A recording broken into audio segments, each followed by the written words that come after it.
had a lot of news in the last couple days, especially with the Padres, and they're up to it again. So let's start there as I give you a brush back here. Number one, San Diego. They figured, why not? Snell's available. Let's run after him.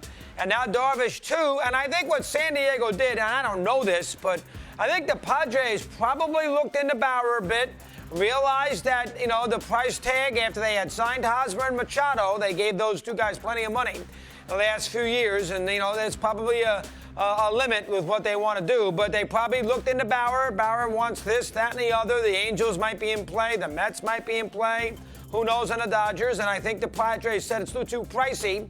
Where else can we go? And they realized that, of course, with the Rays looking to unload the $39 million left on Snell, I think that's what it's left on it, with Snell's contract and Darvish, about $60 million. They basically say, okay, let's get two pitchers for the price of one, because you got to figure Bauer is going to cost $180 million, and then they get two guys for the cost of $100. So there you have it. Darvish goes to San Diego. He's been pretty good since a very spotty start with the Cubs. He was excellent second half of the 2019 season, and he was pretty good last year. Pitched the playoff game as well. So they get Darvish, who's not young. He's only won 70-something games in his career. It's not like Darvish has been some big major league pitcher, but he's got good stuff, and when he's on his game, he's, he can be dynamic.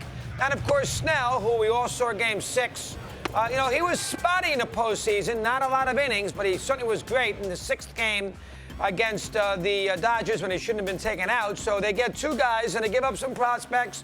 And, again, I don't pay any attention to what the analysts tell me about prospects. They don't really know. They've never seen them play. They're only going by what, who's on what board. There was no minor leagues in 2020. So for somebody to sit there and tell you, well, he's the 8th best how do they know? I mean, what are they bouncing around minor league ballparks in the summer of 2019 to analyze who these prospects are? It sounds like San Diego didn't give up a lot of good ones. I'm sure the Cubs wanted to unload the $60 million more so than getting guys back. That was their main goal. I think Tampa wants to get people back, so Tampa gets the kid Patino, the pitcher.